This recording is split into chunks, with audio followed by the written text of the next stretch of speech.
On parle beaucoup en France de médecine alternative et complémentaire et je vais vous dire ce qui marche et ce qui ne marche pas.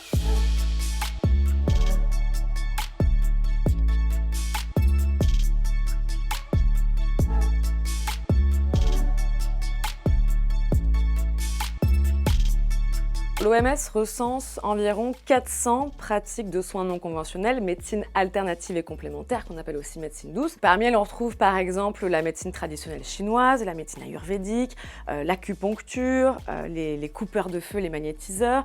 Il y a aussi des thérapies plus naturelles en fait, le crudivorisme par exemple, des thérapies aussi de l'esprit avec l'hypnose et tout ça en fait, on en recense en tout 400. Alors il y en a une qui fonctionne bien, enfin, qui a justement un corpus d'études scientifiques qui montre une certaine efficacité, c'est l'EMDR. Vous en avez peut-être déjà entendu parler, c'est avec le mouvement en fait, des yeux de droite à gauche. En fait, c'est des stimulations bilatérales, donc ça peut aussi être un tapotement sur les genoux ou même de la musique à droite et à gauche de l'oreille. Et en fait, l'enjeu, c'est de désensibiliser un souvenir traumatique. Donc il y a une indication pour laquelle il y a une efficacité de l'EMDR, c'est le syndrome de stress post-traumatique chez l'adulte.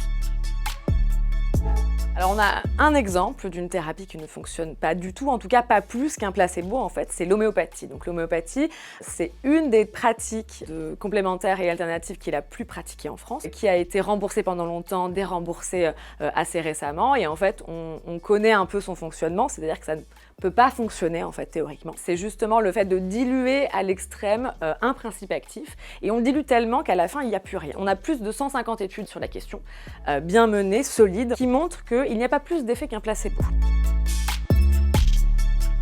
Alors la naturopathie, on en a beaucoup parlé en France ces derniers temps justement pour ses dangers en fait.